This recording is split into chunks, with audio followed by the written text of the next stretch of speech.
आप देख रहे हैं इंडिया टाउन न्यूज, भारत की बात।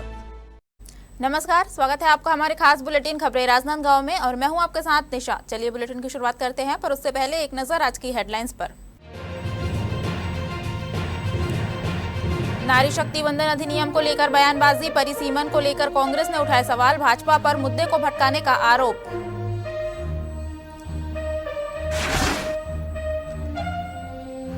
अक्षय तृतीया पर बच्चों का अनोखा उत्सव, गुड्डा गुड़िया की शादी बनी आकर्षण, बच्चों ने निभाई पारंपरिक रस्में।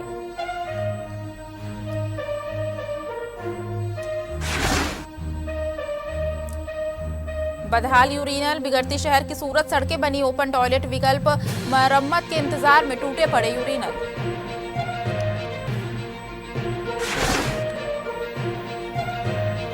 राजनांदगांव में चिटफंड घोटाला, करोड़ों की ठगी के बाद कंपनी फरार, ग्रामीणों ने एसपी से की सख्त कार्रवाई की मांग।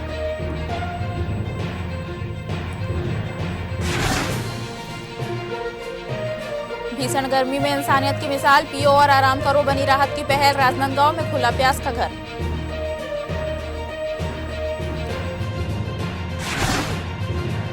महिला आरक्षण को लेकर राजनीतिक तापमान एक बार फिर बढ़ गया है। कांग्रेस ने प्रेस वार्ता कर भारतीय जनता पार्टी पर भ्रम फैलाने का आरोप लगाया और कहा कि पार्टी महिला आरक्षण का समर्थन हमेशा से करती आई है। कांग्रेस नेताओं ने दावा किया कि नारी शक्ति वंदन अधिनियम संसद से पारित होकर कानून बन चुका है और इसे लेकर किसी तरह की शंका फैलाना गलत है। मामले में कांग्रेस कार्यकर्ताओं ने का कहना है कि भाजपा द्वारा यह प्रचार किया जा रहा है कि विपक्ष ने महिला आरक्षण का विरोध किया, जबकि वास्तविकता इससे अलग है। पार्टी ने यह भी सवाल उठाया कि जब नई जनगणना और जातिगत गणना की चर्चा चल रही है तो पुराने आंकड़ों के आधार पर परिसीमन की प्रक्रिया क्यों आगे बढ़ाई जा रही है। साथ ही यह भी कहा गया कि महिला आरक्षण को मौजूदा सीट संरचना में ही तुरंत लागू किया जा सकता है, लेकिन ऐसा नहीं किया जा रहा। कांग्रेस ने अपने पक्ष को ऐतिहासिक संदर्भ देते हुए पंचायत और नगरीय निकायों में महिलाओं को आरक्षण देने की पहल का श्रेय पूर्व प्रधानमंत्री राजीव गांधी को दिया और कहा कि इसी नीति ने जमीनी स्तर पर महिलाओं की भागीदारी बढ़ाई। वहीं कांग्रेस का आरोप है कि भाजपा महिला आरक्षण के मुद्दे को राजनीतिक बहस में बदलकर वास्तविक लागू करने की प्रक्रिया से ध्यान भटका रही है। भ्रम की स्थिति फैलाई जा रही है कि महिला आरक्षण बिल तक कांग्रेस विरोध कर रही है। कांग्रेस महिला आरक्षण बिल का विरोध नहीं कर रही है, हम परिसीमन के बिल का विरोध कर रहे हैं, क्योंकि परिसीमन के आड़ में भारतीय जनता पार्टी महिलाओं के आड़ में परिसीमन बिल पारित कराना चाहती है। उत्तर और दक्षिण की सीटों में जो समानता है उसको वो दूर करके जहां इनके शासन है, जहां इनकी सरकारें हैं, वहां पे सीट को बढ़ाने का प्रयास ये लोग कर रहे हैं और उसी का विरोध हम लोग कर रहे हैं। महिला सशक्तिकरण की दिशा में कांग्रेस ने हमेशा काम किया। हमारे प्रधानमंत्री राजीव गांधी जी ने महिला आरक्षण पंचायती राज्यों में 33% लागू किया। उसके बाद प्रधानमंत्री मनमोहन सिंह जी के समय ये ड्राफ्ट पहली बार बना। उसके साथ ही पीवी नरसिम्हा राव जी के समय हम लोगों ने इसको नगर पालिका और नगर निगम के चुनाव में लागू किया। तो कांग्रेस पार्टी का विजन स्पष्ट है कि हम महिला सशक्तिकरण की दिशा में काम कर रहे हैं और कांग्रेस पार्टी महिला आरक्षण के समर्थन में है।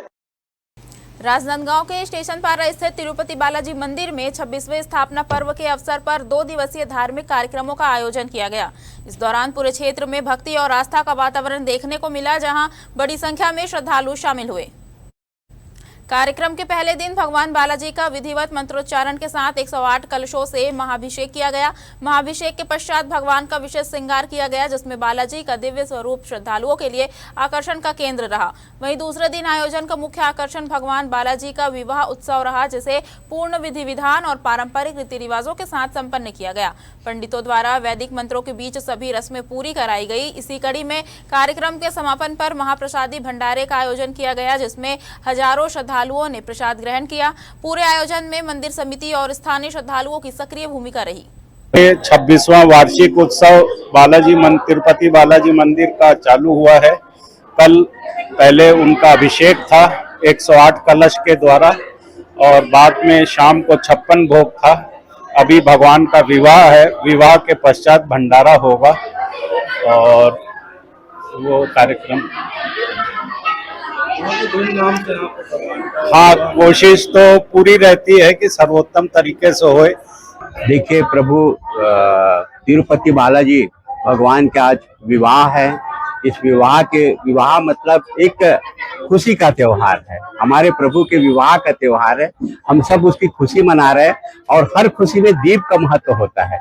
शनिदेव धाम परिवार द्वारा और तिरुपति बालाजी के परिवार संयुक्त रूप से और राजनांदगांव की जो हमारी जनता है, धर्म प्रेमी जनता, सब मिल करके ये खुशी का इजहार किया और आज जो है दीपोत्सव मनाया गया भव्य और दिव्य रूप से। और प्रभु तिरुपति बालाजी की कृपा संस्कार धानी पर रहे, ऐसी हम आशा करते हैं। सबकी सुख समृद्धि और स्वास्थ्य की कामना करते हैं। 2 दिन में मुख्यतः प्रथम दिन अपन 108 कलश से भगवान का अभिषेक का आयोजन कराते हैं, जिसमें साउथ के जो पंडित हैं उनको विशेष रूप से बुलवाकर उनका अभिषेक व श्रृंगार का कार्यक्रम सुबह के समय कराया जाता है। तो इस बार इनका श्रृंगार विशेष रूप से चंदन श्रृंगार, पूर्ण चंदन श्रृंगार कराया गया है, जो कि बहुत कम जगह आपको देखने को मिलेगा। तो एक बहुत मनोरम दृश्य है ये। कभी उपेक्षा और टूटे फूटे ढांचे की पहचान बन चुका सोनारपारा स्थित नेहरू पार्क अब एक नई कहानी लिखने जा रहा है। कुलदेवी मां शीतला मंदिर के सामने बसे इस ऐतिहासिक गार्डन को अब सिर्फ पार्क नहीं बल्कि एक आधुनिक और सुरक्षित पब्लिक स्पेस के रूप में विकसित करने की तैयारी शुरू हो चुकी है। लंबे समय से गंदगी, खराब उपकरण और सूखे पौधों के कारण बदहाल पड़े इस पार्क में अब बदलाव की हवा चल पड़ी है। आपको बता दें कि नगर निगम ने करीब 40 लाख रुपए की लागत से इसके संपूर्ण कायाकल्प का प्लान तैयार किया है। नगर निगम के अधिकारियों के मुताबिक काम चरणबद्ध तरीके से तेजी से आगे बढ़ाया जा रहा है।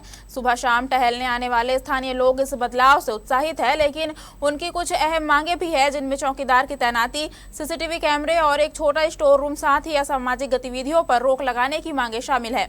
महापौर और निगम प्रशासन का कहना है कि लक्ष्य सिर्फ पार्क को सुंदर बनाना नहीं बल्कि उसे सुरक्षित, जीवंत और परिवार के लिए आकर्षक जगह में बदलना है। शहर में एक ऐसी बुनियादी समस्या फिर से चर्चा में है जो सीधे आम लोगों की रोजमर्रा की जिंदगी से जुड़ी हुई है, सार्वजनिक यूरिनल की भारी कमी और उनकी बदहाली। दरअसल शहर के बाजार, बस स्टैंड और भीड़भाड़ वाले इलाकों में लोग मजबूरी में खुले में जाने को विवश है, जिससे न सिर्फ गंदगी फैल रही है बल्कि शहर की स्वच्छता व्यवस्था पर भी सवाल उठ रहे हैं। जहां पहले कुछ स्थानों पर यूरिनल बनाए भी गए थे, अब उनकी हालत किसी खंडहर से कम नहीं दिखती। कहीं दरवाजे टूटे पड़े हैं, कहीं पानी की व्यवस्था पूरी तरह ठप है, तो कहीं सफाई के अभाव में दुर्गंध ने उपयोग को लगभग असंभव बना दिया है। स्थानीय नागरिकों का कहना है कि लंबे समय से इनकी सूद नहीं ली गई है, न नियमित सफाई हो रही है, न मरम्मत। ऐसे में लोग वहां जाने से बचते हैं और मजबूरी में खुले स्थानों का सहारा लेते हैं। स्वच्छ भारत अभियान और स्वच्छ शहर के दावों के बीच यह स्थिति प्रशासन की तैयारियों पर सवाल खड़े कर रही है। लोगों की मांग है कि केवल नए यूरिनल बनाए ही न जाए बल्कि पहले से मौजूद ढांचे की मरम्मत, नियमित सफाई और निगरानी व्यवस्था भी सुनिश्चित की जाए, ताकि शहर को इस गंभीर समस्या से राहत मिल सके। शहर की वातावरण खराब होने की कारण है कि यूनिट यहाँ खुला ही नहीं। खुला भी तो ऐसे जगह में जहाँ के लोग जा नहीं सकते हैं, ते खुले भवन में, मैदान में इधर उधर लोग करके वातावरण को दूषित कर रहे हैं। खासतौर पर महिलाओं के लिए इतनी संकट बनी है कि फिर पूछिए मत। शहर एकदम यूरिन के नाम से दूषित हो चुकी है। किस तरीके की सुरक्षा व्यवस्था बनानी चाहिए प्रशासन को सुरक्षा व्यवस्था बनानी चाहिए। कहीं यूरिन के लिए स्वच्छ जगह चुननी चाहिए, क्योंकि लोग खुले में शौच ना करें। खुले में शौच करने से आम लोगों की अति परेशानी होती है, आने जाने वाले को अति परेशानी होती है। ये सरकार ये सब व्यवस्था की ही नहीं। छुईखदान क्षेत्र के ग्राम पंचायत एटीकसा में बाल विवाह और अन्य सामाजिक मुद्दों को लेकर एक जागरूकता शिविर का आयोजन किया गया। यह कार्यक्रम छुईखदान क्षेत्र में जिला विधिक सेवा प्राधिकरण राजनांदगांव के मार्गदर्शन में संपन्न हुआ। शिविर में पीएलवी द्वारा ग्रामीणों को निःशुल्क विधिक सहायता की जानकारी दी गई। विशेष रूप से बाल विवाह, घरेलू हिंसा, नशा मुक्ति और साइबर अपराध जैसे गंभीर विषयों पर विस्तार से जागरूक किया गया। उन्होंने वर्तमान में बढ़ते साइबर फ्रॉड के मामलों से सतर्क रहने की अपील करते हुए बताया कि किसी भी प्रकार की ऑनलाइन ठगी की स्थिति में तुरंत साइबर हेल्पलाइन नंबर पर संपर्क किया जा सकता है। इसके साथ ही राष्ट्रीय विधिक सेवा प्राधिकरण द्वारा संचालित विभिन्न योजनाओं की भी जानकारी दी गई। राजनांदगांव जिले में एक चिटफंड कंपनी द्वारा ग्रामीण क्षेत्रों के लोगों को पैसा दोगुना करने का झांसा देकर करोड़ों रुपए की धोखाधड़ी करने का मामला सामने आया है। इस घटना से क्षेत्र में हड़कंप मच गया है। जानकारी के अनुसार कंपनी के एजेंटों ने ग्रामीणों को आकर्षक रिटर्न का लालच देकर निवेश के लिए प्रेरित किया था। झांसे में आकर कई लोगों ने 2 लाख से 4 लाख रुपए तक की रकम निवेश कर दी। शुरुआत में कुछ समय तक लोगों को भरोसा दिलाया गया, लेकिन बाद में कंपनी अचानक फरार हो गई। पीड़ितों का आरोप है कि उन्होंने इस मामले की शिकायत पहले भी पुलिस से की थी, लेकिन आरोपी को हाईकोर्ट से जमानत मिलने के बाद वह दोबारा फरार हो गया। इससे निवेशकों की चिंता और बढ़ गई है। ठगी के शिकार दर्जनों ग्रामीण आज राजनांदगांव एसपी कार्यालय पहुंचे और आरोपी के खिलाफ सख्त कार्रवाई की मांग की। उन्होंने प्रशासन से उनकी जमा पूंजी वापस दिलाने और दोषियों को जल्द गिरफ्तार करने की अपील की। लिमिटेड करके लिखा के आता था, पर कंपनी का कहना है उन लोग का कि हम लोग ऐसा रिटर्न नहीं देते, लेकिन हमारे को अमित बिहारे ने ऐसा फिक्स एक रिटर्न बताया था कि 5% आपके अकाउंट मूल राशि का आएगा करके, और वो आ भी रहा था। लेकिन उसमें आने के बाद उसको हम लोग 2.5% रिटर्न भी करते थे, वो कैश के माध्यम से हम अमित को रिटर्न कर देते थे। इस प्रकार समय समय में उनका पैसा आते गया, तो हमारे ऊपर विश्वास बढ़ते गया। ऐसे करके हम लोगों ने कभी कहीं से लोन मिला तो लोन लिए और लोन लेकर भी उसमें डाल दिए, और 2024 से कंटिन्यू आना बंद हुआ पैसा। तब हमने उनके लिए उनसे बात किया, तो वो जो हमारे साथ धोखाधड़ी किए 5% का लालच देकर, और मूलधन कभी नुकसान नहीं होगा ये बोले थे। मिले हैं वैशाली जैन से, जो एसपी मैडम है यहाँ की, उनसे मिले हैं। एक कंपनी है एसएनसी ग्लोबल, उसके खिलाफ शिकायत हमने पहले दर्ज कराई है। उसी शिकायत का निराकरण करवाने के लिए आए थे मैडम के पास में, आवेदन दिए हैं पहले। उसमें क्या हुआ अभी तक जो है मुलजिम वो फरार है, तो गिरफ्तार क्यों नहीं हो रहा है, इस मामले में पूछताछ करने के लिए आए थे। कब का मामला और आपने ये मामला 2022 का है। मैंने खुद 2022 में नवंबर 2022 में 2 लाख रुपए दी थी। मैं बकायदा 5% वापसी होगा करके बोला था, उनको लालच दिया 2% वापसी का। तो इसी कारण से मैं भी डाली। मैं पढ़ी लिखी हूँ, फिर भी मैं सोची कि चलो अच्छा कंपनी है, रिटर्न तो करेगा करके डाल दी थी एसएनसी ग्लोबल। वक्त हो चुका है छोटे से ब्रेक का। बने रहिए इंडिया टाउन न्यूज के साथ। कभी कभी चेहरे का छुपा दर्द दुनिया नहीं देख पाती है। दाग, मुहासे, झाइयां सब आपके आत्मविश्वास को कम कर देता है, पर अब नहीं, क्योंकि Rukhsana glow and fair face pack जो दे आपकी स्किन को वो प्यार जो सिर्फ प्रकृति दे सकती है। हर लेयर को साफ करे, हर दाग को करे हल्का, और आपकी मुस्कान फिर से लौटाए, because you deserve to glow naturally. Rukhsana herbal beauty product Amazon, Meesho और फ्लिपकार्ट में भी उपलब्ध। छत्तीसगढ़ हॉकी की 18वीं वार्षिक आम सभा आज बिलासपुर के एक बैंक्वेट हॉल में अध्यक्ष फिरोज अंसारी की अध्यक्षता में संपन्न हुई। बैठक में हॉकी के विकास, खिलाड़ियों की प्रतिभा को आगे बढ़ाने और नई योजनाओं पर विस्तार से चर्चा की गई। इस दौरान अध्यक्ष फिरोज अंसारी ने कहा कि हॉकी इंडिया के मार्गदर्शन और राष्ट्रीय खेल नीति के अनुसार छत्तीसगढ़ में सभी नियमों को लागू किया जाएगा। उन्होंने बताया कि राज्य सरकार और खेल विभाग खिलाड़ियों की सुविधाओं को बढ़ाने के लिए लगातार काम कर रहे हैं। उन्होंने सभी जिला हॉकी संघों को निर्देश दिए कि वे ग्रासरूट स्तर पर हॉकी को मजबूत करने के लिए मिलकर काम करें। बैठक में यह भी तय किया गया कि सभी जिला संघ अपने दस्तावेज जैसे रजिस्ट्रेशन, पैन कार्ड और बैंक खाता सही तरीके से तैयार रखें ताकि हॉकी इंडिया से अनुदान प्राप्त हो सके। साथ ही रजिस्टर्ड खिलाड़ियों को हॉकी स्टिक भी उपलब्ध कराई जाएगी। अंत में सभी पदाधिकारियों ने राज्य सरकार, खेल विभाग और खिलाड़ियों को उनके योगदान के लिए धन्यवाद दिया और छत्तीसगढ़ में हॉकी को और मजबूत बनाने का संकल्प लिया। भीषण गर्मी ने जहां पूरे छत्तीसगढ़ को तपते तवे में बदल दिया है, वहीं राजनांदगांव शहर में इंसानियत की ठंडी बयार बह रही है। चिलचिलाती धूप और लू के थपेड़ों के बीच शहर के कई कोनों में एक अनोखी पहल देखने को मिल रही है। आपको बता दें कि शहर में पियो और आराम करो घर खुला है। यह सिर्फ पानी पिलाने की व्यवस्था नहीं बल्कि बन गई है प्यास की पाठशाला। यहाँ ना कोई पहचान पूछी जाती है, ना कोई औपचारिकता, बस जो भी प्यासा आए उसे मिलती है राहत और अपनापन। दोपहर की झुलसाती गर्मी में जब सड़कें वीरान हो जाती है तब ये छोटे छोटे जल केंद्र जीवन का सहारा बनकर खड़े हैं। मटके का ठंडा पानी, मीठा शरबत और छांव में कुछ पल का आराम, ये सब मिलकर थके हुए राहगीरों के चेहरे पर मुस्कान लौटा रहे हैं। खास बात यह है कि इन जगहों पर सिर्फ पानी नहीं बल्कि सुकून भी परोसा जा रहा है।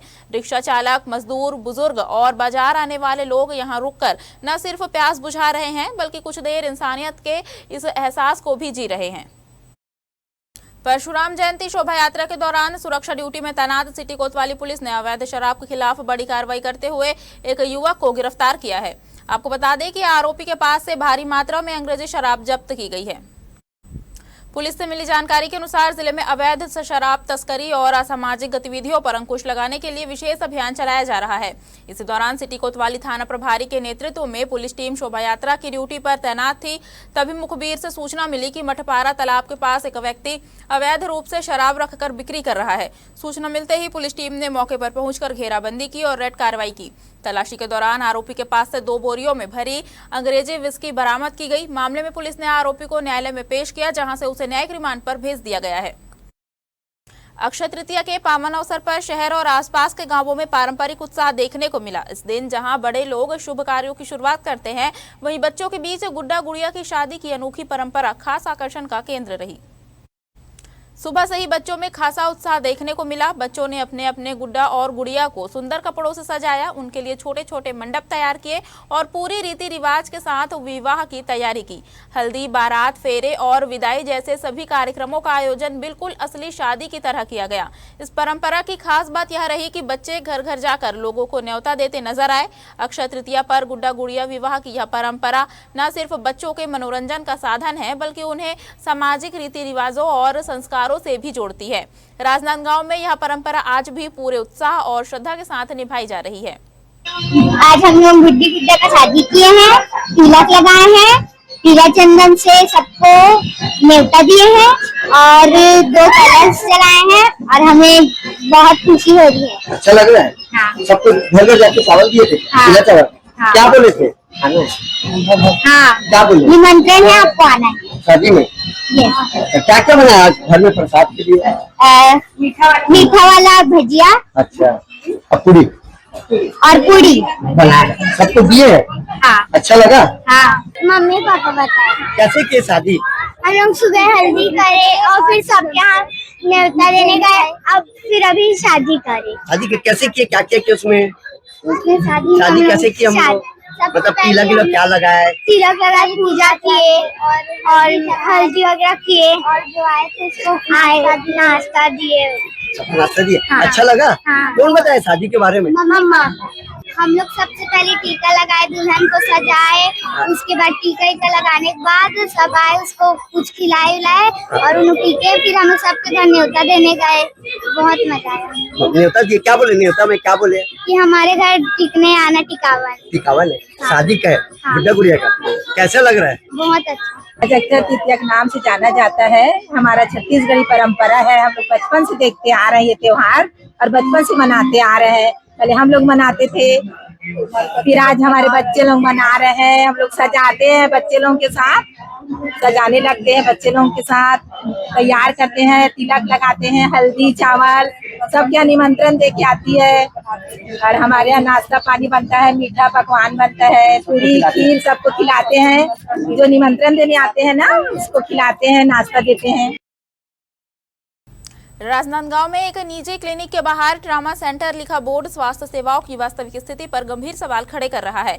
रेवाड़ी क्षेत्र में लगे इस बोर्ड को देखकर आम लोगों में भ्रम की स्थिति बन रही है, क्योंकि बोर्ड पर आपातकालीन चिकित्सा सुविधा का दावा तो किया गया है, लेकिन मौके पर क्लिनिक बंद मिला और किसी भी तरह की इमरजेंसी सुविधा उपलब्ध नहीं दिखी।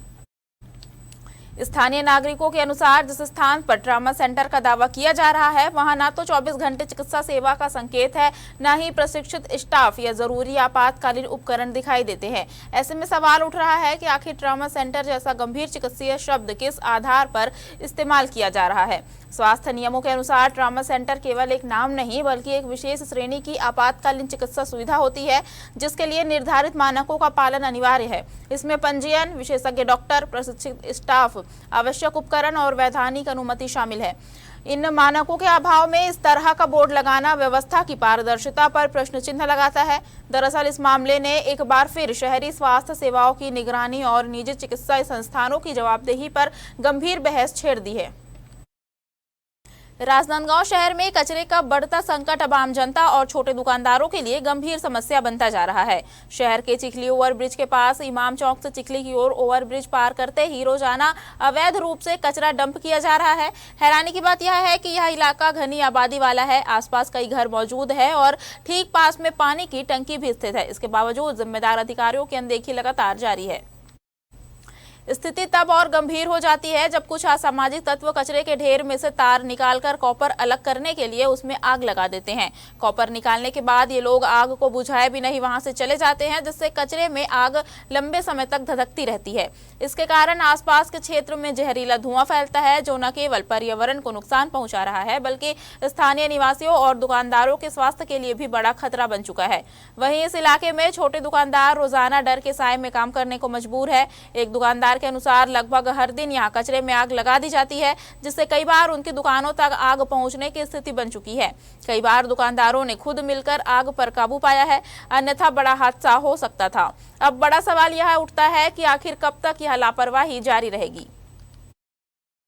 हमारे खास बुलेटिन खबरें राजनांदगांव में फिलहाल इतना ही। अब मुझे दीजिए इजाजत और आप देखते रहिए इंडिया टाउन न्यूज, भारत की बात। नमस्कार। आप देख रहे हैं इंडिया टाउन न्यूज, भारत की बात।